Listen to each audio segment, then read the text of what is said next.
Praise the Lord. Hallelujah. Hallelujah. Hallelujah. ಪ್ರಿಯರೇ, ಪವಿತ್ರಾತ್ಮರ ಫಲಗಳ ಬಗ್ಗೆ, ದ್ವಾದಶ ಫಲಗಳ ಬಗ್ಗೆ ನಾವು ಧ್ಯಾನ ಮಾಡ್ತಾ ಇದ್ದೀವಿ. ಕಳೆದ ಸರ್ತಿ ನಾನು ನಿಮ್ಗೆ ಹೇಳ್ತಾ ಇದ್ದೆ, ಸಂಯಮದ ಬಗ್ಗೆ ಹೇಳ್ತಾ ಇದ್ದೆ, ಸ್ವನಿಯಂತ್ರಣ, ಇದರ ಬಗ್ಗೆ ನಾನು ನಿಮ್ಗೆ ಹೇಳ್ತಿದ್ದೆ. ಪ್ರಿಯರೇ,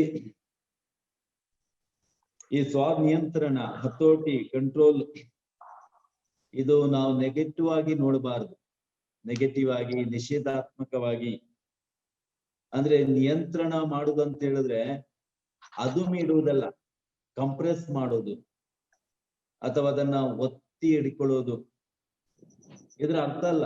ಸ್ವನಿಯಂತ್ರಣ ಅಂತ ಹೇಳಿದ್ರೆ ನಮ್ಮ ಆಸೆ ಆಕಾಂಕ್ಷೆಗಳನ್ನ ಅದು ಮೀಟ್ಕೊಳ್ಳೋದು, ನಮ್ಮ ಬೇಕು ಬೇಡಗಳನ್ನು ಅವುಗಳನ್ನೆಲ್ಲ ಒತ್ತಿ ಹತೋಟಿಯಲ್ಲಿ ಇಟ್ಕೊಳ್ಳೋದು, ಅದು ಅಲ್ಲ. ಸ್ವನಿಯಂತ್ರಣ ಅಂತ ಹೇಳಿದ್ರೆ ನಮ್ಮನ್ನು ಕಂಟ್ರೋಲ್ ಅಲ್ಲಿ ಇಟ್ಕೊಳ್ಳೋದಲ್ಲ. ಹಾಗೆ ಮಾಡಿದ್ರೆ ಅದು ನಮಗೆ ಅಪಾಯ ಆಗ್ಬೋದು, ಡೇಂಜರ್ ಆಗ್ಬೋದು.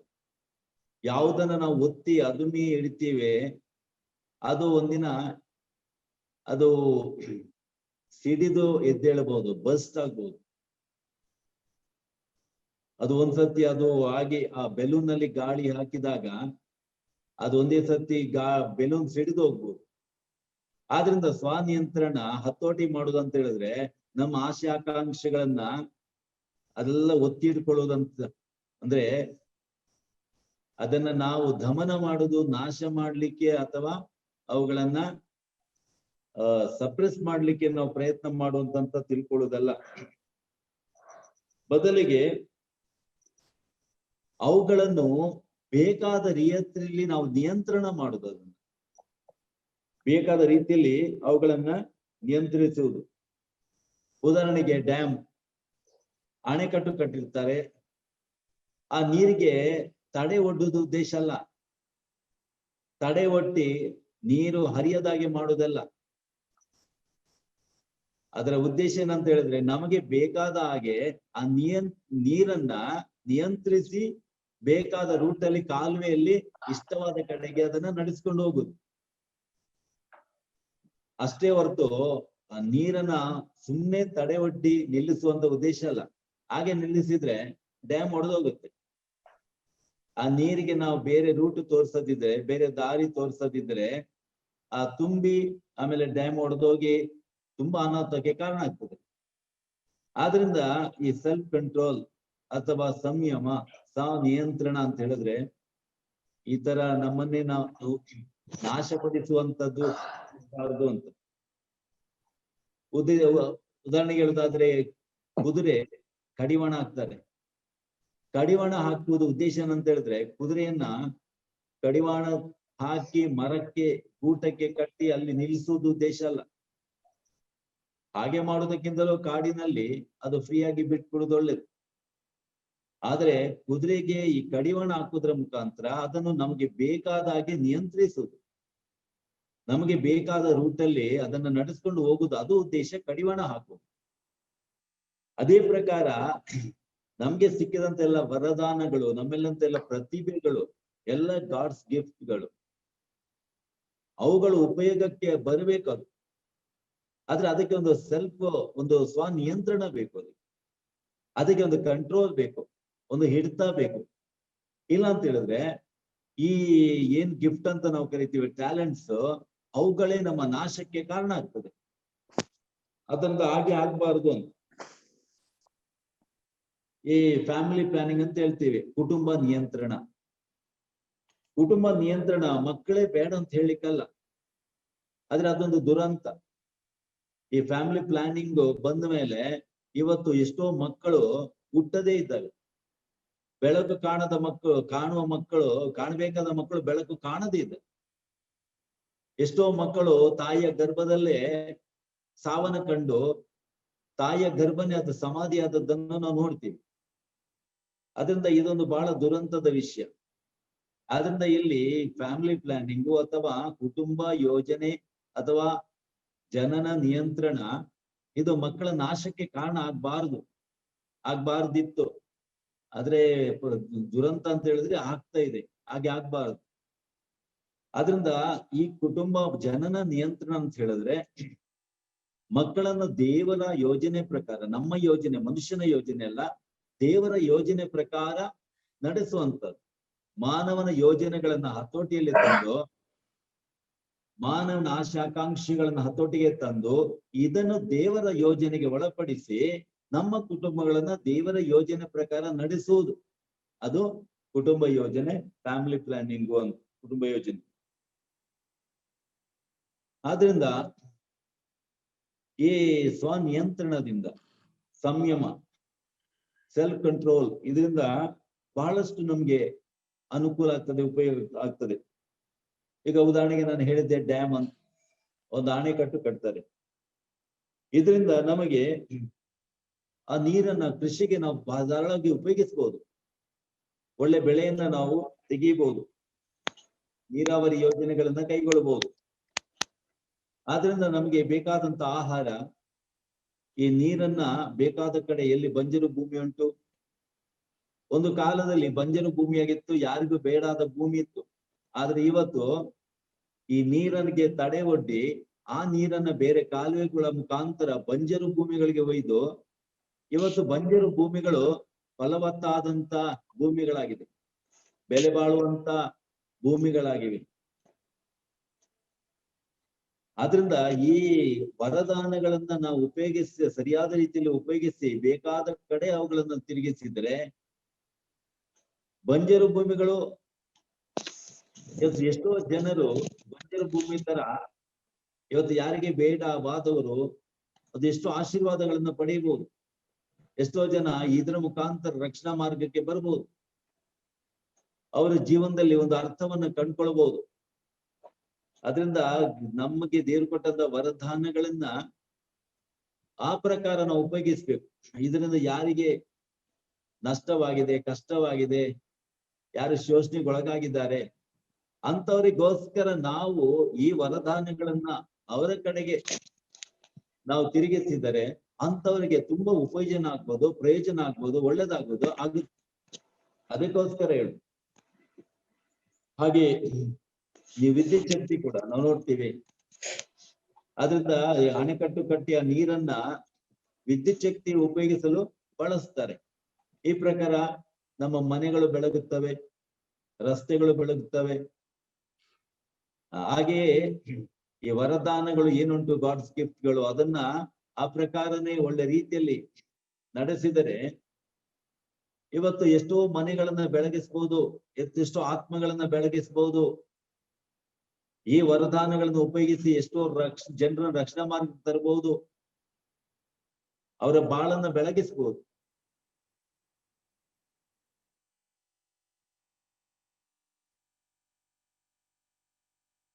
ಆದ್ರಿಂದ ಮತ್ತೆ ಈ ಡ್ಯಾಮ್ ಕಟ್ಟುವುದರಿಂದ ಏನಾಗ್ತದೆ, ತುಂಬಾ ಹಾನಿಗೆ ತಪ್ಪಿ ಹೋಗುತ್ತದೆ. ಯಾಕೆಂದ್ರೆ ಈ ಜೋರ್ ಮಳೆ ಬಂದು ರಭಸವಾಗಿ ನೀರು ಹರಿತಿರ್ಬೇಕಾದ್ರೆ ಸೀದಾ ಅದು ನುಗ್ಗುತ್ತಾ ಹೋದ್ರೆ ಹಳ್ಳಿಗೆ, ಪಟ್ಟಣಕ್ಕೆಲ್ಲ ಕೇಡಾಗ್ಬೋದು. ಅದರಿಂದ ಈ ತಡೆ ಒಡ್ಡುವುದರ ಮುಖಾಂತರ ರಭಸವಾಗಿ ನೀರು ಹರಿಯುವಂತ ನೀರಲ್ಲಿ ತಡೆದಂಗೆ ಆಗುತ್ತೆ. ಇದರಿಂದ ಆಗುವಂತ ಹಾನಿಗಳು ಕೂಡ ತಪ್ಪಿ ಹೋಗುತ್ತದೆ. ಇನ್ನು ತಡೆಗೋಡೆನ ಕಟ್ತಾರೆ.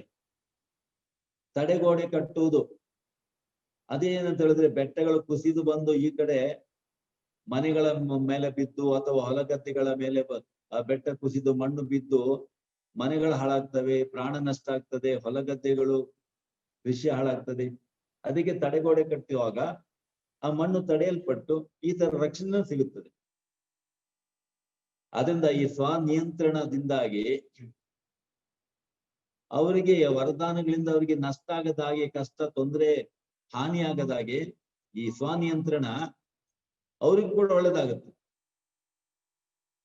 ಇಲ್ಲ ಅಂತ ಹೇಳಿದ್ರೆ ಅವರಿಗೂ ಕೂಡ ಈ ವರದಾನಗಳನ್ನ ಹೇಗೆ ಉಪಯೋಗಿಸುವುದು, ಹೇಗೆ ಬಳಸುವುದು ಅಂತ ಗೊತ್ತಿಲ್ಲ ಅಂತ ಹೇಳಿದ್ರೆ ಅದರಿಂದ ಅವರಿಗೆ ಕೂಡ ಅದು ಹಾನಿಗೆ ಒಳಗಾಗ್ಬೋದು, ತೊಂದರೆಗೊಳಗಾಗ್ಬೋದು.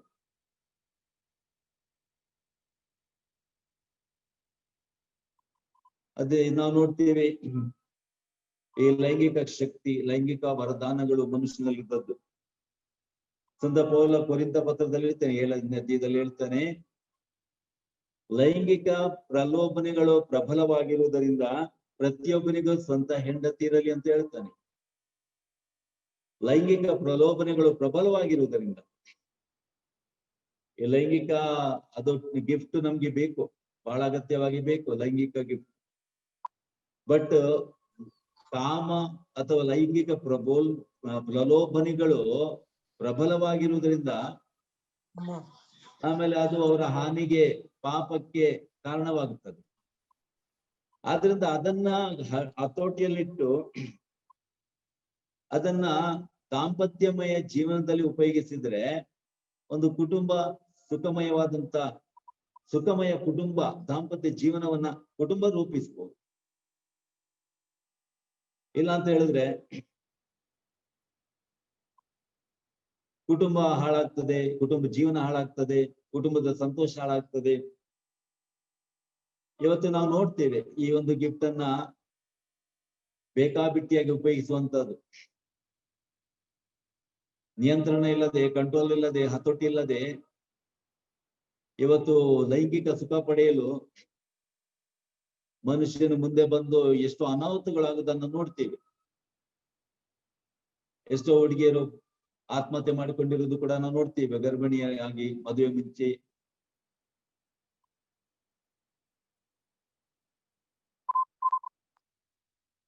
ಲಿವಿಂಗ್ ಟುಗೆದರ್ ಅಂತ ಹೇಳಿಕೊಂಡು ಮದುವೆ ಇಲ್ಲ, ಸಂಸ್ಕಾರ ಇಲ್ಲ, ಜವಾಬ್ದಾರಿನೂ ಇರುವುದಿಲ್ಲ. ಜವಾಬ್ದಾರಿ, ಕುಟುಂಬದ ಒಂದು ಜವಾಬ್ದಾರಿಯನ್ನು ತಪ್ಪಿಸ್ಕೊಳ್ತಾರೆ, ನುಣುಚಿಕೊಳ್ತಾರೆ ಇದರಿಂದ. ಆದ್ರಿಂದ ಇವತ್ತು ಎಷ್ಟೋ ಕಡೆ ಕುಟುಂಬಗಳೇ ಇಲ್ಲವಾಗಿದೆ.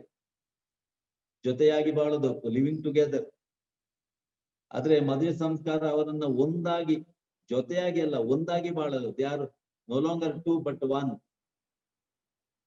ಇಬ್ಬರಲ್ಲ, ಒಂದೇ ಶರೀರ ಎಂದಾಗಿ ಅನ್ಯೋನ್ಯತೆಯಿಂದ ಒಟ್ಟಿಗೆ ಬಾಳುದಲ್ಲ, ಒಂದಾಗಿ ಅನ್ಯೋನ್ಯವಾಗಿ ಬಾಳುದು. ಅದು ಕುಟುಂಬ ಜೀವನ ಕೊಡುವುದು. ಲೈಂಗಿಕ ಜೀವನ ಅಂತ ಹೇಳಿದ್ರೆ ಅವರು ಒಟ್ಟಿಗೆ ಬಾಳ್ತಾರೆ, ಒಂದಾಗಿ ಬಾಳುವುದಿಲ್ಲ. ಆಮೇಲೆ ಸ್ವಲ್ಪ ದಿನ ಇರ್ತಾರೆ, ಬೇರೆ ಆಗ್ತಾರೆ, ಮಕ್ಕಳು ಬೇಡ ಅಂತಾರೆ. ಆದ್ರಿಂದ ಇವತ್ತು ದೇವರ ಯೋಜನೆ ಪ್ರಕಾರ ಎಷ್ಟೋ ಮಕ್ಕಳು ಈ ಲೋಕದಲ್ಲಿ ಬೆಳಕು ಕಾಣಬೇಕು, ಬೆಳಕು ಕಾಣ್ತಿಲ್ಲ. ಆದ್ರಿಂದ ಈ ಲೈಂಗಿಕ ಒಂದು ಗಿಫ್ಟ್, ದೇವರ ಕೊಡುಗೆಯನ್ನ ಒಳ್ಳೆ ರೀತಿಯಲ್ಲಿ ಅದನ್ನ ನಿಯಂತ್ರಿಸಿ ಅದು ಒಂದು ಕುಟುಂಬ ಜೀವನದಲ್ಲಿ ಅದನ್ನು ಉಪಯೋಗಿಸಿದರೆ ಆವಾಗ ಎಷ್ಟೋ ಒಂದು ಅದ್ಭುತ ಕುಟುಂಬಗಳನ್ನ, ಆದರ್ಶ ಕುಟುಂಬಗಳನ್ನ ಈ ಪ್ರಪಂಚದಲ್ಲಿ ನಾವು ಕಾಣಬಹುದು. ಅದು ಹಾಗೆ ಆಗ್ಬೇಕಂತ ದೇವರ ಉದ್ದೇಶ ಕೂಡ ಆಗಿತ್ತು. ಆದ್ರೆ ಇವತ್ತು ಮನುಷ್ಯ ಆ ದೇವರ ನೀತಿ ನಿಯಮಗಳನ್ನ ಮರೆತು ಇವತ್ತು ಕಾಮ, ಲೈಂಗಿಕ ಶೋಷಣೆಗೆ ಒಳಗಾಗಿ ಮಾಡಬಾರ್ದ ಪಾಪ ಮಾಡಿ ಕುಟುಂಬಗಳನ್ನೇ ಕೆಡಿಸುವನಾಗಿದ್ದಾನೆ. ಬೇರೆಯವರ ಸುಖಮಯ ಕುಟುಂಬದಲ್ಲಿ ಕೂಡ ಇಂಟರ್ಫಿಯರ್ ಆಗೋನಾಗಿರ್ತಾನೆ. ಆ ಕುಟುಂಬದಲ್ಲೂ ಕೂಡ ಅವನ ಹಾಳು ಮಾಡೋನಾಗಿರ್ತಾನೆ. ಅದರಿಂದ ಈ ಸ್ವನಿಯಂತ್ರಣ ಎಂಬುದು ಒಳ್ಳೆ ಕುಟುಂಬ ರೂಪಿಸಲು ಕೂಡ ಖಂಡಿತವಾಗಿ ಈ ಒಂದು ಗಿಫ್ಟ್ ಸಹಾಯ ಮಾಡುತ್ತದೆ. ಸ್ವನಿಯಂತ್ರಣ.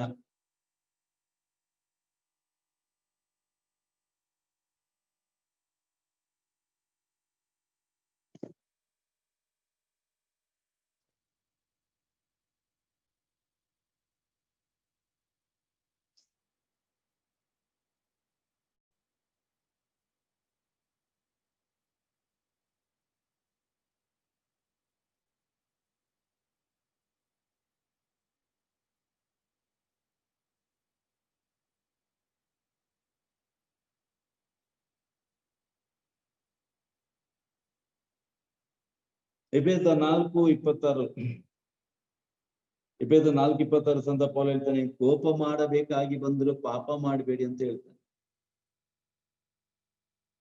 ಅದು ಕೋಪ ಬರುವಾಗ ಆ ಕೋಪ ನಮಗೆ ಪಾಪಕ್ಕೆ ಕಾರಣ ಆಗ್ಬಾರ್ದು. ಅಂದ್ರೆ ಕೋಪವನ್ನ ಹತೋಟಿಯಲ್ಲಿಡಲು ನಾವು ಕಲಿಬೇಕು.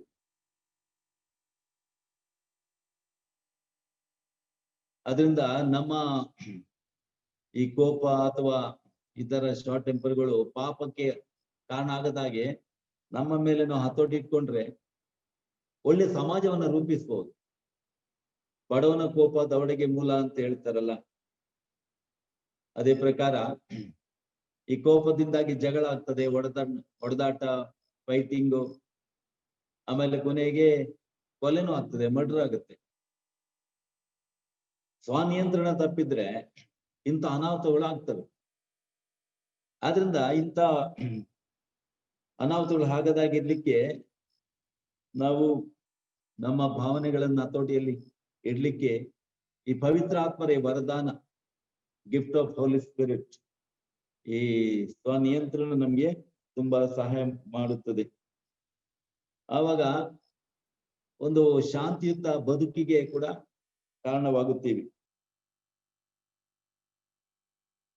ನಂತರ ನಮ್ಮ ಸ್ವಂತ ಉತ್ತಮ ಬದುಕಿಗೆ ಕೂಡ ಈ ಒಂದು ವರದಾನ ಸಹಾಯವಾಗುತ್ತದೆ. ತಾಳಿದವನು ಬಾಳಿಯನು ಅಂತ ಒಂದು ಗಾದೆ ಮಾತು ಹೇಳುವಾಗಿ, ಲಿವ್ ಲೆಟ್ ಲಿವ್, ನೀನು ಜೀವಿಸು, ಇತರರಿಗೆ ಜೀವಿಸಲು ಅವಕಾಶ ಮಾಡಿಕೊಡುವಂತ.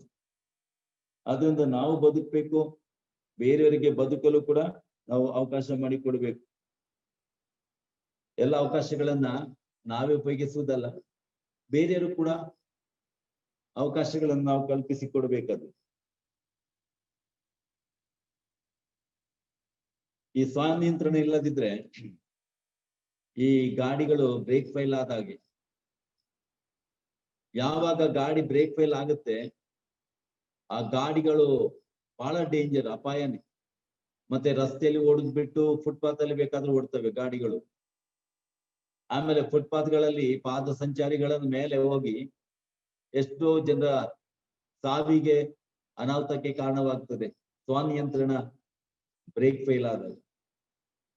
ನಾವು ನೋಡ್ತೀವಿ, ಒಂದ್ಸತಿ ಫಿಲ್ಮ್ ಸ್ಟಾರ್, ತುಂಬಾ ಪೇಪರ್ ನಲ್ಲೆಲ್ಲ ಬರ್ತಿತ್ತು, ಎಲ್ಲ ಡ್ರಿಂಕ್ಸ್ ಮಾಡಿ ಗಾಡಿ ಓಡಿಸಿ ನಿಯಂತ್ರಣ ತಪ್ಪಿ ರೋಡಲ್ಲಿ ಹೋಗಿದ್ಬಿಟ್ಟು ಫುಟ್ಪಾತ್ ಅಲ್ಲಿ ಹೋಗಿ, ಅದೆಷ್ಟೋ ವರ್ಷಕ್ಕೆ ನಡೀತಾ ಇತ್ತದು.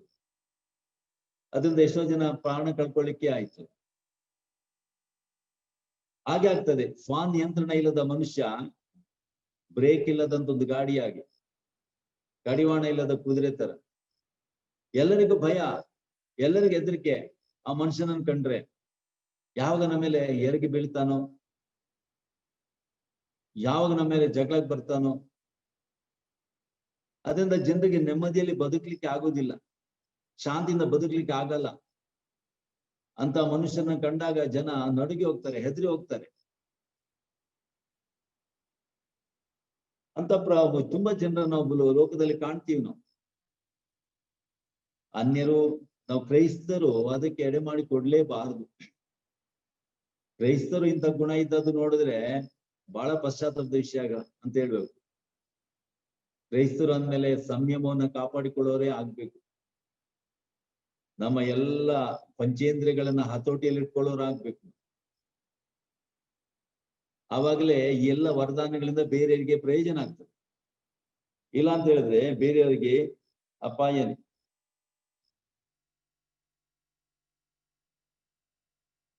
ನಾವು ನೋಡ್ತೀವಿ, ಅಣುಶಕ್ತಿ ಒಳ್ಳೇದೇ, ಅದೊಂದು ದೇವರ ವರದಾನ, ಗಿಫ್ಟ್ ಅಂತ ಹೇಳ್ಬೇಕು. ಬಟ್ ಅಣುಶಕ್ತಿಯನ್ನು ಅಣು ಬಾಂಬ್ ಆಗಿ ಮಾಡುವಾಗ ಅದು ಬಹಳ ಡೇಂಜರ್ ಆಗುತ್ತೆ. ಅದರಿಂದ ನಾಶನೇ ಹೊರತು ಅಣು ಬಾಂಬಿಂದ ಏನು ಒಳ್ಳೇದಾಗುದಿಲ್ಲ. ಊರುಗಳು, ಪಟ್ಟಣಗಳು, ಮನುಷ್ಯರು, ಹಳ್ಳಿಗಳೇ ನಾಶ ಆಗ್ತವೆ. ಹಿರೋಶಿಮಾ ನಾಗಸಾಕಿಯಲ್ಲಿ ನಾವು ನೋಡ್ತೀವಿ, ಅದರ ಮೇಲೆ ಬಾಂಬ್ ಹಾಕಿದಾಗ ಏನೆಲ್ಲ ಅನಾಹುತ ಆಯ್ತು. ಇವತ್ತಿಗೂ ಕೂಡ ಅದರ ಪರಿಣಾಮ 2000 ವರ್ಷಗಳ ನಂತರ ಕೂಡ ಇರುವುದು ನಾವು ನೋಡ್ತೀವಿ. ಹಾಗೆ ವಿದ್ಯುತ್ ಶಕ್ತಿ ಕೂಡ, ವಿದ್ಯುತ್ ಶಕ್ತಿ ಒಂದು ಬಹಳ ಒಂದು ಅದ್ಭುತವಾದ ಶಕ್ತಿ. ಆದ್ರೆ ಅದನ್ನ ನಮ್ಮ ಮನೆಗೆ ಬೆಳಕಿ ಬರ್ಬೇಕಾದ್ರೆ ಅದು ಬಹಳವಾಗಿ ನಿಯಂತ್ರಿಸಿ, ಅದನ್ನ ನಮ್ಗೆ ಮನೆ ಬಳಿಗೆ ಎಷ್ಟು ಬೇಕೋ ಅಷ್ಟೇ ವೋಲ್ಟೇಜ್ ಅಲ್ಲಿ ತಂದು, ಅದು ಕೂಡ ಅದು ಸೀಲ್ಡ್ ವೈರ್ಸ್ ಇರ್ತವೆ ಅವುಗಳಿಗೆ, ಸೀಲ್ಡ್, ಅದು ಕೈಗೆ ಕರೆಂಟ್ ತಾಗದಾಗೆ ಅದಕ್ಕೆ ಬೇಕಾದಂತ ರಕ್ಷಣೆ ಕೊಟ್ಟು ಅದನ್ನ ನಮ್ಗೆ ಆವಾಗ ನಮ್ಗೆ ಮನೆಗೆ ನೆಮ್ಮದಿ ತರ್ತದೆ, ಬೆಳಕು ತರ್ತದೆ. ಮತ್ತೆ ನಮ್ಮ ದಿನನಿತ್ಯ ಜೀವನದಲ್ಲಿ ಎಷ್ಟೋ ನಾವು ಸಾಧನಗಳನ್ನ ಬಳಸ್ತೀವಿ ಈ ಕರೆಂಟ್ ಮುಖಾಂತರ, ಅವುಗಳನ್ನ ಉಪಯೋಗಿಸ್ತೀವಿ ನಾವು. ಹಾಗೆ ನಮ್ಮ ವರದಾನಗಳು ಅವುಗಳು ಹತೋಟಿಯಲ್ಲಿ ಇಟ್ಕೊಂಡು ನಾವು ಉಪಯೋಗಿಸೋದಾದ್ರೆ ಎಲ್ಲರಿಗೆ ಬಹಳ ಅನುಕೂಲ ಆಗ್ತದೆ, ಒಳ್ಳೇದಾಗುತ್ತದೆ. ಇಲ್ಲ ಅಂತ ಹೇಳಿದ್ರೆ ಈ ವರದಾನಗಳು, ಈಗ ಲೂಸಿಫರ್ ನೋಡಿ, ಐಸಾಯ 14:12 ನಾವು ನೋಡ್ತೀವಿ, ಅವನು ಇವುಗಳನ್ನೆಲ್ಲ ಸ್ವಾರ್ಥಕ್ಕಾಗಿ ಬಳಸ್ಕೊಂಡ. ದೇವರ ವರದಾನಗಳು ಬೇಕಾದಷ್ಟಿತ್ತು ಅವನಿಗೆ, ಯಾಕೆಂದ್ರೆ ದೇವರು ಅದ್ಭುತವಾಗಿ ಸೃಷ್ಟಿ ಮಾಡಿದ್ರು ಅವನನ್ನು. ಎಸೆಕೆಲ್ 28 ಅಧ್ಯಾಯದಲ್ಲಿ 12 ವಚನಗಳಿಂದ ಹೇಳುವಾಗೆ ಅದ್ಭುತವಾಗಿ ದೇವರು ಸಂಪೂರ್ಣವಾಗಿ ಅವನನ್ನ ಸಂಪೂರ್ಣ ಸುಂದರ ಪರಿಪೂರ್ಣ ಜ್ಞಾನಿಯಾಗಿ. ಬಟ್ ಏನಾಯ್ತು, ಅವನು ದೇವರಾಗಿ ಈ ವರದಾನಗಳನ್ನ ಬೇರೆ ಉಪಯೋಗಕ್ಕಾಗಿ ಉಪಯೋಗಿಸಿದ್ರೆ ಅದು ಅವನಿಗೆ ಒಳ್ಳೇದಾಗ್ತಿತ್ತು, ಬೇರೆಯವ್ರಿಗೆ ಒಳ್ಳೇದಾಗ್ತಿತ್ತು. ಆದ್ರೆ ಅವನು ಸ್ವಾರ್ಥಕ್ಕಾಗಿ ಉಪಯೋಗ ಮಾಡಿಕೊಂಡಿದ್ರಿಂದ ಏನಾಯ್ತು, ಅವನು ನಾಶವಾದ ಮತ್ತು ಎಷ್ಟೋ ಬೇರೆ ಆತ್ಮಗಳ ನಾಶಕ್ಕೂ ಅವನು ಕಾರಣವಾದ. ಆದ್ರಿಂದ ಈ ವರದಾನಗಳು ನಾವು ಸರಿಯಾದ ರೀತಿಯಲ್ಲಿ ಉಪಯೋಗ ಮಾಡದಿದ್ರೆ, ಬರೀ ಸ್ವಾರ್ಥಕ್ಕಾಗಿ ಬಳಸಿದ್ರೆ ನಾವು ಇನ್ನೊಬ್ಬ ಲೂಸಿಫರ್ ಆಗ್ತೀವಿ, ಇನ್ನೊಬ್ಬ ಸೈತಾನನಾಗ್ತೀವಿ.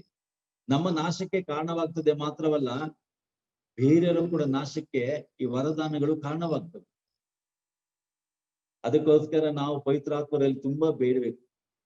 ಈ ಸಂಯಮ ವರಕ್ಕಾಗಿ ತುಂಬಾ ನಾವು ಕೇಳ್ಕೊಳ್ಬೇಕು, ದೇವರೇ ಈ ವರದಾನ ಅನುಗ್ರಹಿಸಿರಿ, ಸಂಯಮ ವರವನ್ನು ಕರುಣಿಸಿ. ಇಲ್ಲ ಅಂತ ಹೇಳಿದ್ರೆ ಬೇರೆ ವರದಾನಗಳು ಇಲ್ಲದಿದ್ರೆ ಚೆನ್ನಾಗಿರ್ತಿತ್ತು. ಈ ಒಂದು ಸಂಯಮ, ಸೆಲ್ಫ್ ಕಂಟ್ರೋಲ್ ಎಂಬ ವರ ನಮ್ಮಲ್ಲಿ ಇಲ್ದಿದ್ರೆ ಬೇರೆ ವರಗಳೆಲ್ಲ ಬಹಳ ಡೇಂಜರ್. ಯಾಕೆಂದ್ರೆ ಅದರಿಂದ ಅಪಾಯ ಕಟ್ಟಿಟ್ಟ ಬುತ್ತಿ ನಮಗೆ. ಈ ಸೊಲೊಮನ್ ರಾಜ ನೋಡಿ, ಸೊಲೊಮನ್ ದೇವರು ಅವನಿಗೆ ಪ್ರಾರ್ಥನೆ ಮಾಡಿದಾಗ ದರ್ಶನ ಕೇಳಿದ್ರು ಏನ್ ಬೇಕಂತ ಹೇಳುವಾಗ ಅವನು ಏನನ್ನು ಕೇಳಿಲ್ಲ ಅವನು. ಬಟ್ ಒಂದು ಬಹಳ ಮುಖ್ಯವಾಗಿ ಒಂದು ವರ ಕೇಳಿದವನು, ಅವನು ದೇವರು ನನಗೆ ಜ್ಞಾನ ಕೊಡು, ನಿನ್ನ ಜನರಿಗೆ ನ್ಯಾಯನೇ ತೀರಿಸಲು ಬೇಕಾದಂತ ಜ್ಞಾನ ಕೊಡು ಅಂತ ಹೇಳುವಾಗ ದೇವ್ರು ಏನ್ ಮಾಡ್ತಾರೆ, ಅವನಿಗೆ ಎಲ್ಲ ವರ ಕೊಡ್ತಾರೆ. ಬೇರೆ ಆಸ್ತಿ, ಬದುಕು, ಬಂಗಾರ ಕೊಡ್ತಾರೆ. ಆಮೇಲೆ ಅವನಿಗೆ ಸಿಂಹಾಸನ, ಆಮೇಲೆ ಶತ್ರುಗಳ ಪ್ರಾಣಗಳು, ಅವನು ಕೇಳದೆಲ್ಲ ದೇವರು ಕೊಡ್ತಾರೆ. ಯಾಕೆಂತ ಹೇಳಿದ್ರೆ ಜ್ಞಾನವುಳ್ಳ ಮನುಷ್ಯ, ಅವುಗಳನ್ನು ಹೇಗೆ ಬಳಸ್ಬೋದು ಅಂತ ಗೊತ್ತಿರುವಂತ ಮನುಷ್ಯ, ಅದು ಏನೇ ಇದ್ರೂ ಕೂಡ ಅವನಿಗೆ ಆಶೀರ್ವಾದನೆ, ಬೇರೆಯವ್ರಿಗೆ ಒಳ್ಳೇದಾಗುತ್ತೆ. ಅದಕ್ಕೆ ದೇವರು ಹೇಳ್ತಾರೆ, ಈ ವರನ್ನು ಕೊಡ್ತೀನಿ, ಪವಿತ್ರಾತ್ಮರ ಜ್ಞಾನನು ನಿನ್ ಕೊಡ್ತೀನಿ, ಮತ್ತು ನೀನ್ ಕೇಳ್ತಿರುವಂತ ಸಿರಿ ಸಂಪತ್ತು, ದೀರ್ಘಾಯಸ್ಸು, ಆಮೇಲೆ ಉಳಿದದೆಲ್ಲ ನಿನ್ಗೆ ಉಚಿತವಾಗಿ ಕೊಡ್ತೀನಿ ಅಂದ್ರು ದೇವರು. ಯಾಕೆಂದ್ರೆ ಈ ಜ್ಞಾನ ವರ ನಿನ್ಗಿದ್ರೆ ಅದರಿಂದ ನಿನ್ಗೇನು ಅಪಾಯ ಆಗಲ್ಲ, ಒಳ್ಳೇದಾಗತ್ತೆ ಅಂತ ದೇವರು ದಾಳ ಕೊಡ್ತಾರೆ ಬೇರೆ ವರಗಳನ್ನು. ಅದರಿಂದ ನಮಗೆ ಈ ಒಂದು ವರ ಇದ್ರೆ ಬೇರೆ ವರಗಳು ಕೂಡ ನಮಗೆ ಅನುಕೂಲಕರವಾಗಿ ಪರಿಣಮಿಸುತ್ತದೆ. ಇಲ್ಲ ಅಂತ ಹೇಳಿದ್ರೆ ಇದರಿಂದ ಬಹಳ ನಮಗೆ ತೊಂದರೆ ಆಗುವಂತದ್ದು ಖಂಡಿತ. ಈ ಸಂಯಮ ಎಂಬುದು ಸೆಲ್ಫ್ ಕಂಟ್ರೋಲ್. ಒಂದು ಬಸ್ ಕಂಡಕ್ಟರ್ ಇದ್ದಾಗೆ, ಬಸ್ ಕಂಡಕ್ಟರ್ ನೋಡಿ, ಬಸ್ಸು ಇರೋದು ಬರೀ ರಸ್ತೆಯಲ್ಲಿ ಓಡ್ಲಿಕ್ಕಲ್ಲ, ಅದಿರೋದು ಜನರ ಉಪಯೋಗಕ್ಕಾಗಿ, ಜನರ ಸೇವೆಗೋಸ್ಕರ ಇರೋದು.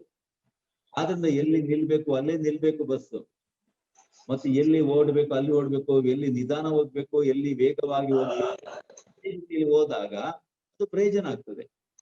ಅದಕ್ಕೆ ಒಬ್ಬ ಕಂಡಕ್ಟರ್ ಅಂತ ಇರ್ತಾನೆ, ಬಸ್ ಕಂಡಕ್ಟರ್. ಅವನು ಬಸ್ಸನ್ನ ನಿಯಂತ್ರಿಸೋನವನು, ಕಂಡಕ್ಟ್ ಮಾಡೋ, ನಿಯಂತ್ರಣ ಮಾಡೋನವನು. ಆಗಾಗ ವಿಸಿಲುತ್ತಾನೆ, ಎಲ್ಲಿ ನಿಲ್ಬೇಕು ನಿಲ್ಲಿಸ್ತಾನೆ ಅವನು. ಬಸ್ ಇರೋದು ಓಡ್ಲಿಕ್ಕೆ ಅಂತ ಹೇಳ್ಬಿಟ್ಟು ಓಡಿಸ್ತಾ ಇದ್ರೆ ಅದೇನ್ ಪ್ರಯೋಜನ ಆಗಲ್ಲ. ಆದ್ರಿಂದ ಅದೇ ಪ್ರಕಾರ ಎಲ್ಲ ವರಗಳನ್ನ ನಿಯಂತ್ರಿಸುವಂತದ್ದು ಈ ಸ್ವನಿಯಂತ್ರಣ ಎಂಬ ವರ. ಆವಾಗಲೇ ಮಾತ್ರ ನಮ್ಗೂ ಒಳ್ಳೇದಾಗತ್ತೆ, ಬೇರೆಯವ್ರಿಗೂ ಒಳ್ಳೇದಾಗತ್ತೆ.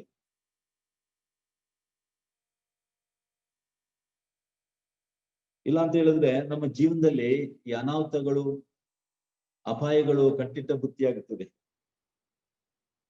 ಮಹಾನ್ ವ್ಯಕ್ತಿಗಳು ನಾವು ನೋಡ್ತೀವಿ ಸಮಾಜದಲ್ಲಿ, ಚರಿತ್ರೆಯಲ್ಲಿ ಎಂತೆಂತ ದೊಡ್ಡ ವ್ಯಕ್ತಿಗಳು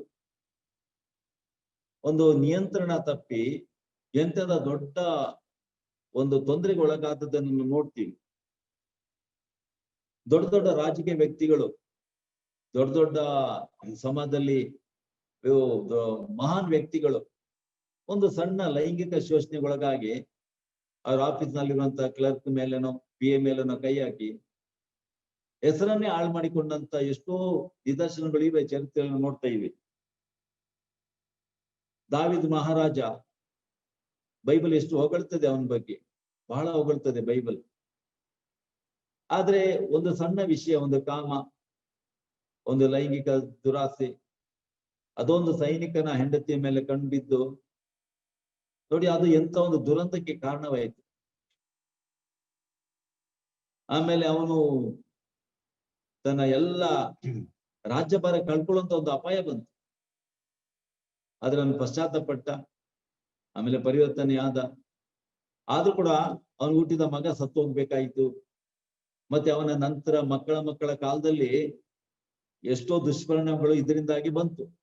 ರಾಜ್ಯಭಾರ ಎಲ್ಲ ಒಡೆದೋದನ್ನ ನೋಡ್ತೀವಿ.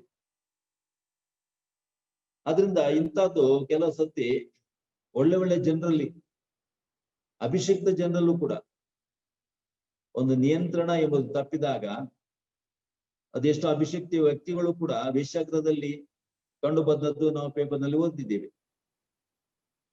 ಅಥವಾ ಲೈಂಗಿಕ ದುರಾಶೆಗೆ ಅದಕ್ಕೆ ಬಲಿಯಾಗ್ಬಿಟ್ಟು ಕ್ಲಬ್ ಬಾರ್ಗಳಲ್ಲಿ ಒಳ್ಳೆ ಜನರು, ಸಭ್ಯ ಜನರು, ಅಭಿಷಿಕ್ತ ವ್ಯಕ್ತಿಗಳು ಬಾರ್ಗಳಲ್ಲಿ, ಕ್ಲಬ್ಗಳಲ್ಲಿ, ನೋಡಬಾರದಂತ ಜಾಗದಲ್ಲಿ ಒಂದು ಸಣ್ಣ ಒಂದು ಸ್ವನಿಯಂತ್ರಣ, ಸೆಲ್ಫ್ ಕಂಟ್ರೋಲ್ ಇದ್ದಿದ್ರೆ ಇವತ್ತು ಎಷ್ಟೋ ದೊಡ್ಡ ಅನಾಹುತಗಳು ಆಗ್ತಾ ಇರ್ಲಿಲ್ಲ. ಕ್ರಿಕೆಟ್ ಪಟುಗಳು ನೋಡಿ, ಕ್ರಿಕೆಟ್ ಸ್ಟಾರ್ಸ್, ಇಡೀ ವಿಶ್ವ ಅವರಿಗೆ ಗೌರವ ಕೊಡ್ತಾ ಇದೆ, ಬೆಲೆ ಕೊಡ್ತಾ ಇದೆ. ಆದ್ರೆ ಕೆಲವು ಸತಿ ಅಲ್ಲಿ ಸ್ವಲ್ಪ ಕಂಟ್ರೋಲ್ ತಪ್ಪಿಬಿಟ್ಟು ಏನೋ ಮಾತಾಡ್ಬಿಟ್ಟು ದೊಡ್ಡ ಪ್ರಮಾಣದ ಮೊತ್ತ ದಂಡವಾಗಿ ಕಟ್ಟಬೇಕಾದದ್ದು ಬಂದಿದೆ. ಎಷ್ಟೋ ರಾಜಕೀಯ ವ್ಯಕ್ತಿಗಳು ಕೆಲವೊಂದು ಸಂದರ್ಭದಲ್ಲಿ ನಿಯಂತ್ರಣ ತಪ್ಪಿ ಏನೋ ಮಾತಾಡಬಾರ್ದನ್ನು ಮಾತಾಡಿ ಆಮೇಲೆ ದೊಡ್ಡ ಹುದ್ದೆಗಳನ್ನ ಕಳ್ಕೊಂಡಿರೋದು ಕೂಡ ನಾವು ನೋಡ್ತೀವಿ. ಈಗ ಆಧ್ಯಾತ್ಮಿಕ ಜೀವನದಲ್ಲೂ ಕೂಡ ಅದೇ ತರ. ಎಷ್ಟೋ ಸತಿ ನಮ್ಮ ಒಳ್ಳೇದಕ್ಕೋಸ್ಕರ ದೇವರು ಕೊಟ್ಟಿರುವಂತ ವರದಾನಗಳು, ಬೇರೆಯವ್ರ ಉಪಯೋಗ ಕೊಟ್ಟಿರುವಂತ ವರದಾನಗಳು ಈ ಸ್ವನಿಯಂತ್ರಣ ಇಲ್ಲದೆ ಹೋದ್ರೆ ಅದರಿಂದ ತುಂಬಾ ಅನಾಥಗಳು, ಅಪಾಯಗಳು ಆಗುವುದು ನಾವು ನೋಡ್ತೀವಿ. ಅದರಿಂದ ನಾವು ವಿಶೇಷವಾಗಿ ಸಂತ ಪೌಲ್ ಹೇಳ್ತಾನೆ ಕೊರಿಂಥ ಪತ್ರಿಕೆಯಲ್ಲಿ 13ನೇ ಅಧ್ಯಾಯದಲ್ಲಿ ಹೇಳ್ತಾನೆ, 1 ಕೊರಿಂಥ 13ನೇ ಅಧ್ಯಾಯದಲ್ಲಿ, ನಮಗೆ ಎಲ್ಲಾ ವರಗಳಿರ್ಬಹುದು, ಪ್ರೀತಿ ಇಲ್ಲದಿದ್ರೆ ಎಲ್ಲ ವ್ಯರ್ಥ ಅಂತ ಹೇಳ್ತಾನೆ. ದೇವದೂತರು ಆಡುವಂತ ಭಾಷೆ ನನ್ಗೆ ಆಡ್ಲಿಕ್ಕೆ ಗೊತ್ತಿದ್ರು ಕೂಡ, ಬಟ್ ಪ್ರೀತಿ ಇಲ್ಲ ಅಂತ ಹೇಳಿದ್ರೆ ಏನ್ ಪ್ರಯೋಜನ?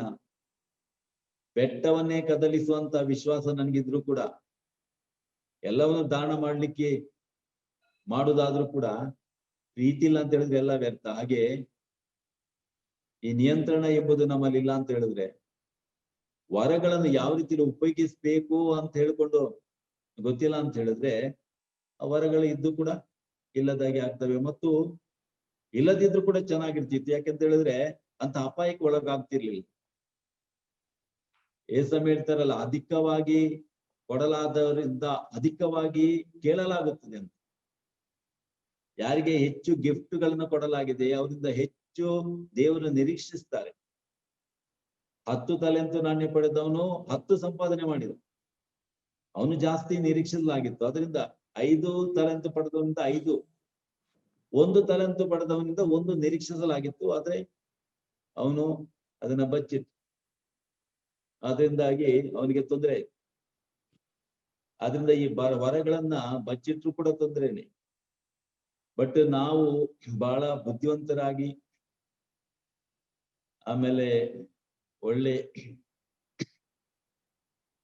ದೇವ್ರು ಕೊಟ್ಟಂತ ಬುದ್ಧಿಶಕ್ತಿ, ಜ್ಞಾನಶಕ್ತಿಯನ್ನು ಉಪಯೋಗಿಸಿಕೊಂಡು ಕೊಟ್ಟಂತ ವರಗಳನ್ನ ಅಗತ್ಯವಾಗಿ ನಮ್ಮ ಒಳಿತಿಗೋಸ್ಕರ, ಬೇರೆಯವರ ಒಳಿತಿಗೋಸ್ಕರ ಉಪಯೋಗಿಸ್ಬೇಕಾದ್ರೆ, ನಮ್ಮ ಸ್ವಾರ್ಥಕ್ಕಾಗಿ ಉಪಯೋಗಿಸುವುದಲ್ಲ, ನಮ್ಮ ಹೆಸರು ಮಾಡ್ಲಿಕ್ಕೆ ಅಲ್ಲ. ದೇವ್ರು ಕೊಟ್ಟಿದ್ದು ವರದಾನಗಳು ಸ್ವಪ್ರತಿಷ್ಠೆಗೋಸ್ಕರ ಅಲ್ಲ, ನಮ್ಮ ಅಹಂಕಾರ ಗರ್ವ ಪಟ್ಕೊಳ್ಳಿಕ್ಕಲ್ಲ.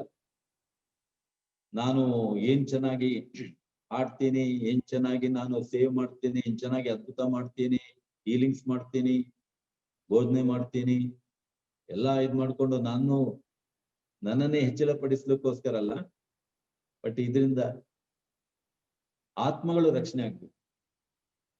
5 ವರದಾನ ಪಡೆದವನು 5 ಸಂಪಾದನೆ ಮಾಡಿದ, 10 ಸಂಪಾದನೆ ಮಾಡಿದ. ಈ ವರದಾನಗಳು ಕೊಟ್ಟಿರೋದು ದೇವರು ಯಾಕೆ ಅಂತ ಹೇಳಿದ್ರೆ ನಾವು ಆತ್ಮ ಸಂಪಾದನೆ ಮಾಡ್ಬೇಕು. ಆತ್ಮ ಸಂಪಾದನೆ ಮಾಡ್ಬೇಕು. ಇಲ್ಲ ಅಂತ ಹೇಳಿದ್ರೆ ವರದಾನಗಳು ವೇಸ್ಟ್.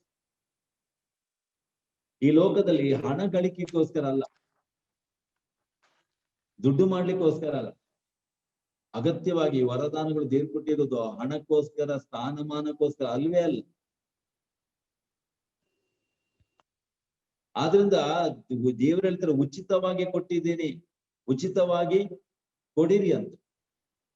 ದೇವ್ರು ನಮ್ಗೆ ಕೊಟ್ಟಂತ ಎಲ್ಲಾ ಗಿಫ್ಟ್ಗಳನ್ನ ನಾವು ಫ್ರೀಯಾಗಿ ಕೊಡ್ಲಿಕ್ಕೆ ನೋಡ್ಬೇಕು. ಈಗ ಬೋಧನ ವರ ಉಂಟು, ಹೀಲಿಂಗ್ಸ್ ವರ ಉಂಟು, ಸೇವೆ ವರ ಉಂಟು. ಅವಾಗ ನಾವು ಏನ್ ಮಾಡ್ಬೇಕು, ಅದನ್ನ ಎಲ್ಲಿ ಅಗತ್ಯ ಉಂಟು ಅಲ್ಲಿ ಹೋಗಿ ಕೊಡ್ಬೇಕದು. ಗೊತ್ತಿತ್ತಲ್ಲ, ಒಂದು ಹಳ್ಳಿಗೆ ಹೋದ್ರೆ, ಪೇಟೆಗೆ ಹೋದ್ರೆ ನಮ್ಗೆ ದೊಡ್ಡ ಸ್ಥಾನಮಾನ ಸಿಗ್ಬಹುದು. ಈಗ ಒಂದು ಧ್ಯಾನ ಕೂಟ ತಂಡ ಕರೀತಾರೆ, ಒಂದು ರಿಟ್ರೀಟ್ ಕೊಡ್ಲಿಕ್ಕೆ ಕರೀತಾರೆ, 2 ಕಡೆಯಿಂದ ಕರೆ ಬರ್ತದೆ ಅಂತ ತಿಳ್ಕೊಳ್ಳಿ. ಒಂದು ಹಳ್ಳಿಯಿಂದ ಬರ್ತಾ ಇದೆ, ಒಂದು ಪಟ್ಟಣದಿಂದ. ನಾರ್ಮಲ್ ಆಗಿ ಏನ್ ಮಾಡ್ತಾರೆ, ಪಟ್ಟಣಕ್ಕೆ ಹೋಗ್ತಾರೆ, ಅಲ್ಲಿ ತುಂಬಾ ಜನ ಬರ್ತಾರೆ, ದೊಡ್ಡ ದೊಡ್ಡ ವ್ಯಕ್ತಿಗಳು ಬರ್ತಾರೆ, ದೊಡ್ಡ ಸ್ಟೇಜ್ ಇರ್ತದೆ, ದೊಡ್ಡ ಮೈಕ್ ಸೆಟ್ ಇರ್ತದೆ. ಅಲ್ಲಿ ನಾವು ಅದ್ಭುತ ಮಾಡಬಹುದು, ಒಳ್ಳೆ ಹೆಸರು ಮಾಡಬಹುದು. ಹಳ್ಳಿಗೆ ಹೋದ್ರೆ ಸ್ವಲ್ಪ ಜನ, ಮೈಕ್ ಸೆಟ್ ಸರಿ ಇರುವುದಿಲ್ಲ, ಕರೆಂಟ್ ಇರುವುದಿಲ್ಲ, ಆಮೇಲೆ ಸಣ್ಣ ಪುಟ್ಟ ಜನ ಬರ್ತಾರೆ. ಯಾವ ಜಾಗ ನಾವು ಸೆಲೆಕ್ಟ್ ಮಾಡ್ತೀವಿ? ಇಲ್ಲಿ ಪಟ್ಟಣಕ್ಕೆ ಹೋದ್ರೆ, ದೊಡ್ಡ ಚರ್ಚಿಗೆ ಹೋದ್ರೆ ನಮಗೆ ಲಕ್ಷದಲ್ಲಿ ಕೊಡ್ತಾರೆ. ಇನ್ನು ಸಣ್ಣ ಹಳ್ಳಿಗೆ ಹೋದ್ರೆ 1000ದಲ್ಲೂ ಕೊಡಕ್ ಇಲ್ದೇ ಇರ್ಬೋದು ಅವರಿಗೆ, ಪಾಪ. ಅಯ್ಯೋ ಅಲ್ಲಿ ಯಾಕೆ ಹೋಗೋದು, ನಮ್ಗೆ ಇಲ್ಲಿ ಹೋದ್ರೆ ನಮ್ಗೆ ಜೇಬ್ ತುಂಬಾ ದುಡ್ಡು ಸಿಗುತ್ತೆ, ಆಮೇಲೆ 5 ಸ್ಟಾರ್ ಹೋಟ್ಲು ಟ್ರೀಟ್ಮೆಂಟ್ ಸಿಗುತ್ತೆ, ಕರ್ಕೊಂಡು ಬರ್ಲಿಕ್ಕೆಲ್ಲ ವೆಹಿಕಲ್ಸ್ ಎಲ್ಲ ಕೊಡ್ತಾರೆ. ಹಳ್ಳಿಯಲ್ಲಿ ಆದ್ರೆ ನಡ್ಕೊಂಡು ಹೋಗ್ಬೇಕು. ಯಾವ್ದು ಪ್ರಿಫರ್ ಮಾಡ್ತೀವಿ ನಾವು? ಸಾಮಾನ್ಯವಾಗಿ ನಮ್ಗೆ ಪಟ್ಟಣಗಳು ಬೇಕು, ಶ್ರೀಮಂತ ಚರ್ಚ್ಗಳು ಬೇಕು. ಅದನ್ನ ಹುಡ್ಕೊಂಡು ಹೋಗೋದಾದ್ರೆ ಇಲ್ಲಿ ಹೋದ್ರೆ ನಾವು ಜೇಬಿಂದ ದುಡ್ಡು ಖರ್ಚು ಮಾಡಿ ಹೋಗ್ಬೇಕು, ಹಳ್ಳಿಗೆ ಹೋದ್ರೆ. ಅದರಿಂದ ಕೆಲವು ಸತಿ ಟ್ಯಾಲೆಂಟ್ಸ್ ಗಳು ನಾವು ಅದಕ್ಕೆ ನೋಡ್ತೀವಿ, ನಮ್ಮ ಲೌಕಿಕ ರೀತಿಯಲ್ಲಿ ಆದಾಯವಾಗುವ ರೀತಿಯಲ್ಲಿ ಉಪಯೋಗಿಸೋದಾದ್ರೆ, ಅದಕ್ಕೋಸ್ಕರ ನಮ್ಮ ಶರೀರಕ್ಕೆ ಖುಷಿ ಕೊಡೋ ರೀತಿಯಲ್ಲಿ ನಮ್ಮ ಲೌಕಿಕ ಆದಾಯ ಅಥವಾ ಒಳ್ಳೆದನ್ನ ನೋಡುವುದಕ್ಕಲ್ಲ ದೇವ್ರು ನಮ್ಗೆ ಕೊಟ್ಟಿರೋ ವರದಾನಗಳು. ಫ್ರೀಯಾಗಿ ದೇವ್ರು ಕೊಟ್ಟಿರೋದು ಫ್ರೀಯಾಗಿ ಕೊಡ್ಬೇಕು, ಏನು ನಿರೀಕ್ಷಿಸಬಾರ್ದು. ನಮಗೆ ಅಲ್ಲಿ ಅವರು ಸ್ಥಾನಮಾನ ಕೊಡದಿದ್ರು ಪರವಾಗಿಲ್ಲ, ಇರ್ಲಿಕ್ಕೆ ಜಾಗ ಕೊಡದಿದ್ರು ಪರವಾಗಿಲ್ಲ, ಬಸ್ ಸ್ಟ್ಯಾಂಡ್ ಅಲ್ಲಿ ಇದ್ದು ಕೂಡ ಹೋಗಿ ಧ್ಯಾನ ಕೊಡ್ಬೇಕು. ಬಸ್ ಸ್ಟ್ಯಾಂಡ್ ಅಲ್ಲಿ ಬೇಕಾದ್ರೆ ಇದ್ದು ಬಿಟ್ಟು, ಮರದಡಿಯಲ್ಲಿ ಬೇಕಾದ್ರೆ ಇದ್ಕೊಂಡು, ಯಾಕೆಂದ್ರೆ ನಮಗೆ ದೇವ್ರ ವಾಕ್ಯ ಸಾರೋದು ನಮ್ಮ ಅದು ಕರ್ತವ್ಯ, ದೇವ್ರು ಕೊಟ್ಟಿದ್ದು ಮಾಡ್ಲೇಬೇಕು ನಾವು.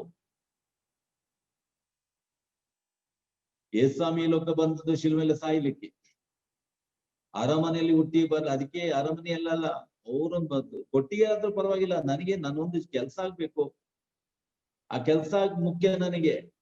ಅರಮನೆಯಲ್ಲಿ ವಾಸ ಮಾಡುದು, ದೊಡ್ಡ ಬಂಗ್ಲೆಯಲ್ಲಿ ವಾಸ ಮಾಡುದು ಮುಖ್ಯ ಅಲ್ಲ, ಬಟ್ ದೇವ್ರು ಕೊಟ್ಟ ಕಾರ್ಯ ಮಾಡ್ಬೇಕು. ಆದ್ರಿಂದ ನನಗೆ ಕೊಟ್ಟಿಗೆ ಸಿಕ್ಕಿದ್ರು ನನ್ನ ಪುಣ್ಯ. ಇಲ್ಲ ಅಂತ ಹೇಳಿದ್ರೆ ಮಸ್ತ್ ರಸ್ತೆ ಅಡಿಯಲ್ಲಿ ಆದ್ರೂ ನಾನು ಹುಟ್ಟಿ ಬರ್ತೇನೆ, ಬಟ್ ದೇವ್ರು ಕೊಟ್ಟ ಕಾರ್ಯ ನಾನು ಮಾಡ್ತೀನಿ. ಅದಕ್ಕೆ ಅರಮನೆ ಬೇಕು ನನಗೆ, ಅಥವಾ ಐಷಾರಾಮದ ಒಂದು ಗೃಹ ಬೇಕು, ಮನೆ ಬೇಕು, ಇಲ್ಲ, ಅದು ಮುಖ್ಯ ಅಲ್ಲ.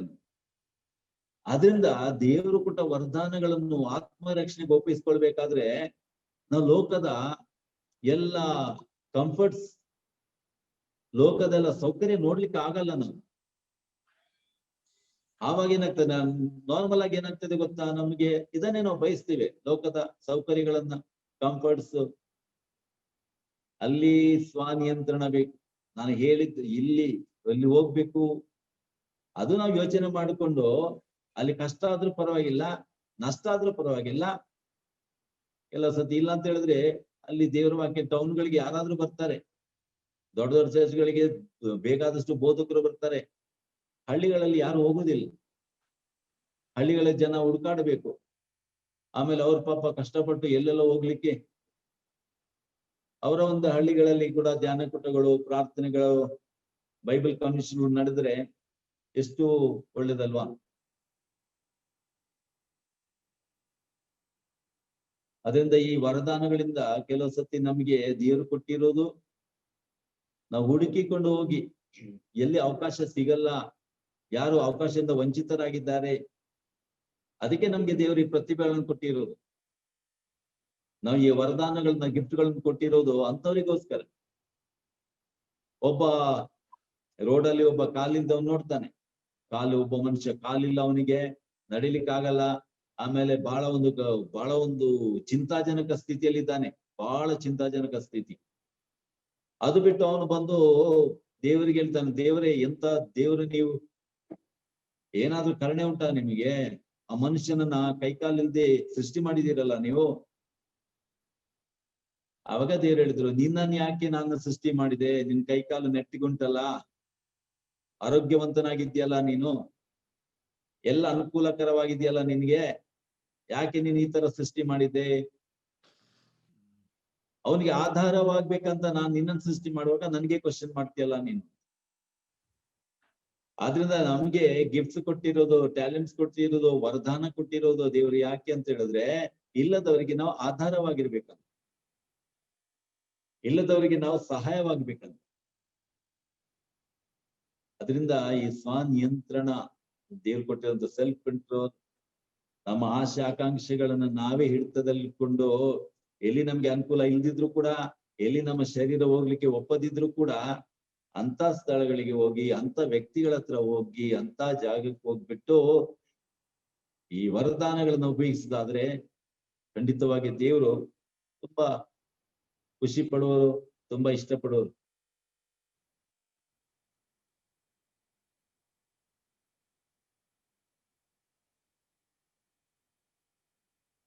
ಅದರಿಂದ ದೇವರಲ್ಲಿ ನಾವು ಬೇಡ್ಕೊಳ್ಳೋಣ, ಎಲ್ಲಾ ವರದಾನಗಳನ್ನ ನಮ್ಮ ಹಿತಕ್ಕಾಗಿ, ಒಳಿತಿಗೋಸ್ಕರ, ಬೇರೆಯವರ ಒಳಿತಿಗೋಸ್ಕರ ಅದನ್ನು ಉಪಯೋಗಿಸಲು ದೇವರು ನಮ್ಗೆ ಬೇಕಾದ ಶಕ್ತಿ, ಕೃಪೆ ಅನುಗ್ರಹಿಸಲಿ.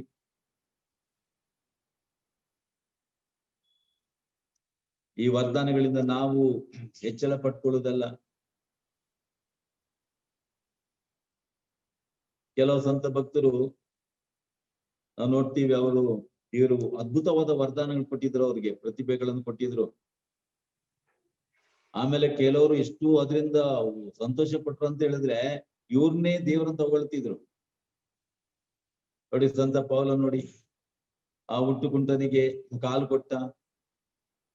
ಆ ಜನ ಇವನಿಗೆ ಬಲಿ ಅರ್ಪಣೆ ಮಾಡ್ಲಿಕ್ಕೆ ಬಂದಿದ್ರು. ಓ, ನೀವು ದೇವ್ರು ಅಂತ, ನೀನೇ ನಮ್ಗೆ ದೇವರು, ಹೆರ್ಮೆ ದೇವರು, ಜೇಸ್ ದೇವರು ಎಲ್ಲ ನೀವೇ ಅಂತ ಹೇಳ್ಕೊಂಡು ಪಾರ್ನ ಪೌಲೊಬ್ಬರು ಅವ್ರಿಗೆ ಬಲಿ ಅರ್ಪಣೆ ಮಾಡ್ಲಿಕ್ಕೆಲ್ಲ ಬಂದಿದ್ರು. ಅವಾಗ ಅಕ್ಷಯ, ಇಂಥ ದೊಡ್ಡ ಪಾಪ ಮಾಡ್ಬೇಡಿ, ನಾವು ದೇವರಲ್ಲ, ನಾವು ಬರೀ ಅವರ ಸೇವಕರು ಅಂತ.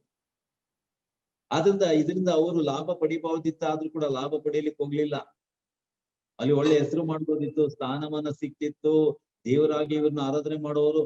ಆದ್ರೆ ಇವರು ಹೇಳ್ತಾರೆ, ಇಲ್ಲ ನಮ್ಗೆ ಏನು ಬೇಡ, ನಿಮ್ ಬಲಿ ಅರ್ಪಣೆ ಬೇಡ, ನಿಮ್ ಕಾಣಿಕೆ ಬೇಡ, ನಮ್ಗೆ ಎಂಥದ್ದು ಬೇಡ, ನಾವು ಬರೀ ಸೇವಕರು, ಆ ಎಲ್ಲ ಸ್ಥಾನಮಾನ ಗೌರವ ದೇವರಿಗೆ ಸಲ್ಲಲಿ ಅಂತ. ಹಾಗೆ ಕೆಲವರು ಸಂತರುಗಳು ಕೂಡ ನಾವು ನೋಡ್ತೀವಿ, ಈ ತರ ಎಲ್ಲ ಬರುವಾಗ ಅವ್ರು ಹೇಳ್ತಾರೆ, ದೇವರೇ, ಈ ಒಂದು ಒಳ್ಳೆ ಮಾಡೋ ಗಿಫ್ಟೇ ತೆಗೆದು ಬಿಡಿ, ಈ ಅದ್ಭುತ ಮಾಡುವ ವರನೇ ನನ್ ಬೇಡ, ತೆಗೆದಾಕಿ.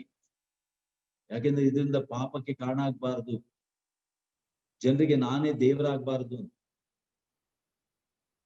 ನೋಡಿ, ಕೆಲವು ಸತ್ಯ ಹಾಗೆ ಆಗ್ತದೆ, ವರದಾನಗಳು ಜಾಸ್ತಿ ಇದ್ದಾಗ ನಾವೇ ದೇವರಾಗ್ಬಿಡ್ತೀವಿ, ದೇವರನ್ನೇ ಮರೆಸ್ಬಿಡ್ತೀವಿ ನಾವು, ದೇವರಿಗಿಂತ ಮೇಲೆ ಹೋಗ್ತೀವಿ ನಾವು, ಸೈತಾಂತರ.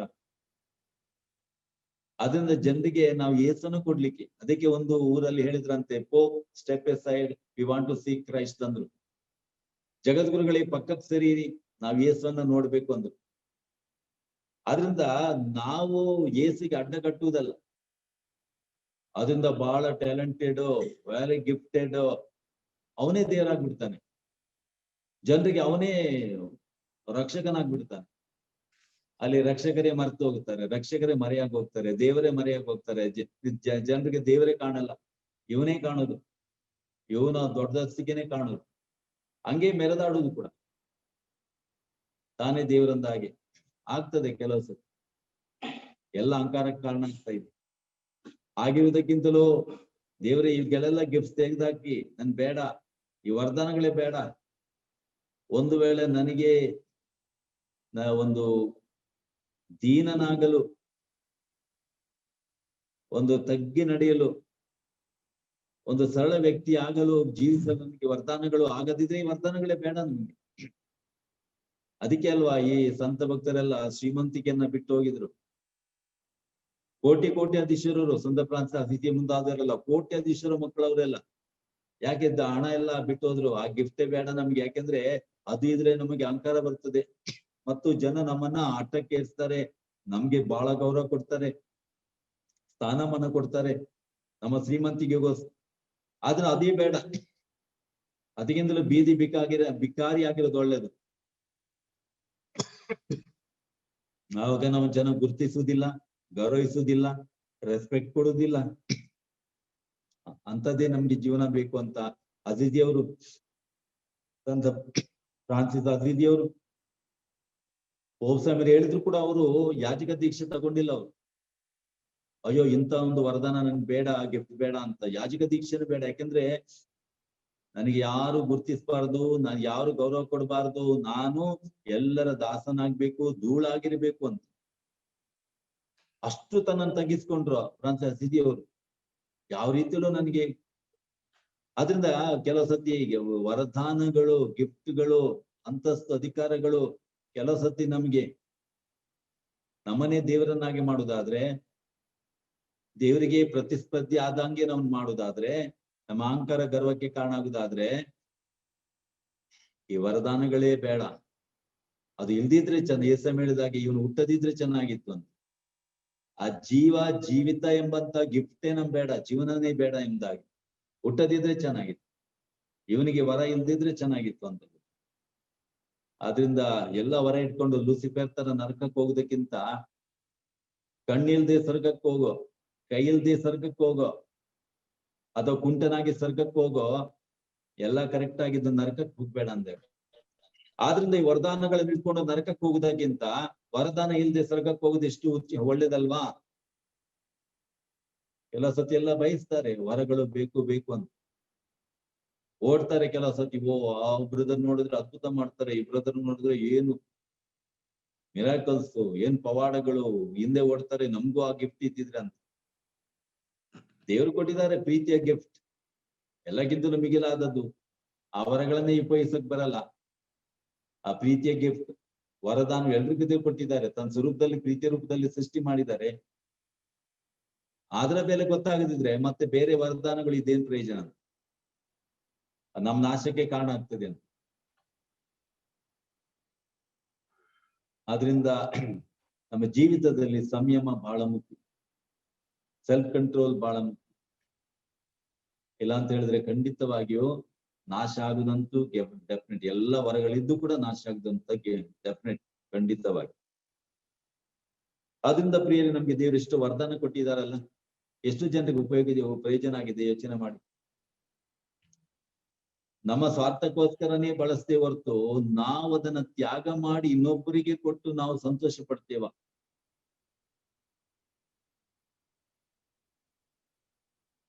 ದೇವ್ರು ನಮಗೆ ಕೊಟ್ಟ ವರದಾನಗಳಿಂದಾಗಿ ಸಂಪೂರ್ಣವಾಗಿ ಇತರರ ಒಂದು ಒಳಿತಿಗೋಸ್ಕರ ಸಂಪೂರ್ಣವಾಗಿ ಅದನ್ನ ಬಳಸಿ ಅವರು ಸಂತೋಷವಾಗಿದ್ದನ್ನ ಕಂಡು ನಾವು ಸಂತೋಷ ಪಡ್ತೀವಿ. ಏಸ್ವಾಮಿ ಎಲ್ಲ ವರದಾನಗಳನ್ನ ಇನ್ನೊಬ್ಬರ ಸೇವೆಗೋಸ್ಕರ, ಒಂದು ವೇಳೆ ಏಸ್ವಾಮಿಗೆ ಯಾವ್ದು ಗಿಫ್ಟ್ ಇಲ್ದಿದ್ರೆ ಅವ್ರು ಆರಾಮಾಗ ಹಗಲು ರಾತ್ರಿ ನಿದ್ರೆ ಮಾಡ್ತಾ ಇರ್ಬೋದಿತ್ತು. ಬಟ್ ಹೀಲಿಂಗ್ ಗಿಫ್ಟ್ಸ್ ಮತ್ತೆ ಪ್ರೀಚಿಂಗ್ ಗಿಫ್ಟ್ಸ್ ಮತ್ತೆ ಸೇವಾ ವರದಾನ ಇಟ್ಕೊಂಡಿದ್ರೆ ಏನಾಯ್ತು? ಹಗಲು ರಾತ್ರಿ ಜನ ಬಂದು ಒತ್ತರಿಸ್ಕೊಂಡು ಬನ್ನಿ ಬನ್ನಿ ಬನ್ನಿ ಬನ್ನಿ. ಆ ವರದಾನಗಳು ಇದ್ರಿಂದ ಅದು ಯೇಸುವಿಗೆ ಹಗಲು ರಾತ್ರಿ ನಿದ್ರೆ ಕೆಡಿಸ್ತು. ಯೇಸ್ವಾಮಿಗೆ ಅದ್ಭುತವಾದ ವರದಾನಗಳಿದ್ರಿಂದ ಯೇಸ್ವಾಮಿಗೆ ಹಗಲು ರಾತ್ರಿ ಜನ ಬಂದು ಕಾಡ್ತಿದ್ರು. ಮತ್ತೆ ಯೇಸುಸ್ವಾಮಿ ಒಪ್ಕೊಂಡ್ರು, ನಿಜ ನಂಗೆ ವರದಾನ ಕೊಟ್ಟು ನಿಮ್ಗೋಸ್ಕರ ಅಂತ. ಆಗಲೂ ರಾತ್ರಿ. ಬಟ್ ನಾವೇನ್ ಮಾಡ್ತೇವೆ? ಡಿಸ್ಟರ್ಬ್ ಮಾಡಬೇಡಿ, ತೊಂದರೆ ಮಾಡಬೇಡಿ, ಈ ಟೈಮ್ಗೆ ಫ್ರೀ ಕೊಡಿ, ಈ ದಿನ ನಮ್ಗೆ ಫ್ರೀ ಕೊಡ್ರಿ. ವರದಾನಗಳನ್ನ ಬಂಧಿಸಕ್ಕಾಗತ್ತಾ? ಸಂತ ಪೌಲ ಹೇಳ್ತಾನೆ, ನಾನಿನ್ನು ಜೈಲಿನಲ್ಲಿ ಇದ್ದೇನೆ, ಆದ್ರೆ ದೇವರ ವಾಕ್ಯನ ಬಂಧಿಸುವಾಗಿಲ್ಲ ಅಂತ. ನನ್ನನ್ನು ಬಂಧನದಲ್ಲಿ ಹಾಕಿದ್ದಾರೆ ಆದ್ರೆ ದೇವರ ವಾಕ್ಯವನ್ನ ಬಂಧಿಸುವಾಗಿಲ್ಲ. ಆದ್ರಿಂದ ದೇವ್ರು ಕೊಟ್ಟಂತ ವರದಾನಗಳನ್ನ ಬಂಧಿಸುವಾಗಿಲ್ಲ. ಈ ಟೈಮ್ ನಲ್ಲಿ ಡಿಸ್ಟರ್ಬ್ ಮಾಡಬೇಡ್ರಿ, ಈ ಟೈಮ್ ತೊಂದರೆ ಕೊಡ್ಬೇಡ್ರಿ ಅಂತ ಇಲ್ಲ. ವರದಾನ ಇದ್ಮೇಲೆ ಅದನ್ನ ಉಪಯೋಗಿಸ್ಬೇಕು. ಅದಕ್ಕೆ ಟೈಮ್ ನಾವು ಫಿಕ್ಸ್ ಮಾಡುವಂಗಿಲ್ಲ. ನಿಮ್ಮ ಮಗು ಸಾಯ್ತಾ ಇದೆ, ಡಾಕ್ಟರ್ ಹೇಳಿದ್ರೆ ಮಧ್ಯರಾತ್ರಿ ನನ್ನ ಹತ್ರ ಬರಬೇಡ ಅಂತ ಹೇಳಿದ್ರೆ ನಿಮ್ಮ ಮಗು ಸತ್ತೇ ಹೋಗ್ಬೇಕು. ಮಧ್ಯರಾತ್ರಿ ಆದ್ರೂ ಬಿಡ್ತೀರಾ ನೀವು? ಡಾಕ್ಟರ್ಗೆ ಎಷ್ಟು ಹಿಂಸೆ ಕೊಡ್ತೀವಿ ನಾವು. ಹೋಗ್ಬಿಟ್ಟು ಬಾಗಿಲು ತಟ್ಟಿ ಏನಾದ್ರು ಮಾಡಿ ಡಾಕ್ಟರ್ ಎದ್ದು ಬಂದು ಮನೆಗೆ ಬರುವಾಗೆ ನಾವು ಸುಮ್ನೆ ಕೂರಲ್ಲ. ಯಾಕೆಂದ್ರೆ ಆ ಡಾಕ್ಟರ್ಗೆ ವರದಾನ ಉಂಟು, ನಮ್ಗೆ ಗೊತ್ತುಂಟು, ಆದ್ರಿಂದ ಅದು ಸೇವೆಗೋಸ್ಕರ ಅಂತ ಅವ್ರಿಗೆ ಡಿಸ್ಟರ್ಬ್ ಮಾಡ್ತೀವಿ. ಅಕ್ಕಪಕ್ಕದ ಮನೆಯವರು ಹೋಗಿ ನಾವು ಮಧ್ಯರಾತ್ರಿಯಲ್ಲಿ ಬಾಗಿಲು ತಟ್ಟಲ್ಲ. ನಮ್ಮ ಮಗು ಸೌಖ್ಯ ಕಾಯಿಲೆ ಇರ್ಬೇಕಾದ್ರೆ ಡಾಕ್ಟರ್ ಮನೆಗೆ ಹೋಗಿ.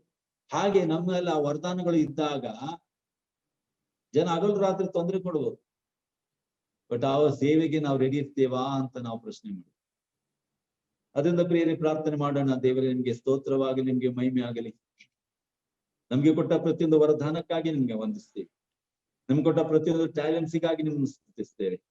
ಪ್ರತಿಯೊಂದು ಆಶೀರ್ವಾದಕ್ಕಾಗಿ ಸ್ತೋತ್ರ ಮಾಡ್ತೀವಿ. ಅದೇ ತಂದೆ, ಎಷ್ಟೋ ಸಮಯಕ್ಕೆ ಎಷ್ಟೋ ಸಂದರ್ಭಗಳಲ್ಲಿ ನಮಗೆ ಅವಕಾಶ ಇದ್ರೂ ಕೂಡ ಈ ಪ್ರತಿಭೆಗಳನ್ನ ಇನ್ನೊಬ್ಬರ ಒಳಿತಿಗೋಸ್ಕರ ಉಪಯೋಗಿಸಿಲ್ಲ. ಯೇಸುಸ್ವಾಮಿ ಹೇಳಿದಾಗೆ, ನೀವು ಸ್ವರ್ಗಕ್ಕೆ ಹೋಗಲ್ಲ, ಹೋಗೋರಿಗೆ ಬಿಡಲ್ಲ ಅಂತ ಹೇಳಿದಾಗೆ ಇದರಿಂದ ಇನ್ನೊಬ್ಬರಿಗೆ ತೊಂದರೆ ಆಗಿರ್ಬೋದು. ಅದಕ್ಕಾಗಿ ಎಲ್ಲ ಪಶ್ಚಾತ್ತಾಪ ಪಡ್ತೀವಿ. ನಮ್ಮ ವರದಾನಗಳನ್ನ ನಾವು ಕೆಲವು ಸತಿ ನಮ್ಮ ಸ್ವಾರ್ಥಕ್ಕಾಗಿ ಬಳಸ್ತೇವೆ. ಪ್ರತಿಯೊಂದು ಪಾಪಕ್ಕಾಗಿ ನಾವು ಪಶ್ಚಾತ್ತಾಪ ಪಡ್ತೀವಿ. ಇದರಿಂದಾಗಿ ಬೇರೆಯವರಿಗೆ ಆದಂತ ನಷ್ಟಕ್ಕಾಗಿ ನಾವು ಪಶ್ಚಾತ್ತಾಪ ಪಡ್ತೀವಿ. ಬೇರೆಯವರನ್ನು ವಂಚಿಸಿದ್ದಕ್ಕಾಗಿ ನಾವು ಪಶ್ಚಾತ್ತಾಪ ಪಡ್ತೀವಿ. ಸ್ವಾಮಿ, ನಮ್ಮನ್ನು ಕ್ಷಮಿಸಿರಿ. ಇನ್ನು ಮುಂದೆ ಆದ್ರೂ ನಮ್ ಕೊಟ್ಟಿರುವಂತ ಪ್ರತಿಯೊಂದು ವರದಾನಗಳನ್ನ ಸ್ವಾಮಿ, ಅದು ಎಷ್ಟೇ ಕಷ್ಟ ಆದ್ರೂ ಕೂಡ ಇನ್ನೊಬ್ಬರ ಒಳಿತಿಗೋಸ್ಕರ ಉಪಯೋಗಿಸುವಂತ ಕೃಪೆ ಶಕ್ತಿ ನಮ್ಗೆ ಅನುಗ್ರಹಿಸಿರಿ. ನಮ್ಮ ಪ್ರಭು ಯೇಸುವಿನ ಮುಖಾಂತರ ತಂದೆ ನಿಮ್ಮನ್ನು ಪ್ರಾರ್ಥಿಸ್ತೇವೆ. ಆಮೇಲೆ ಎಂತ ದಿವ್ಯ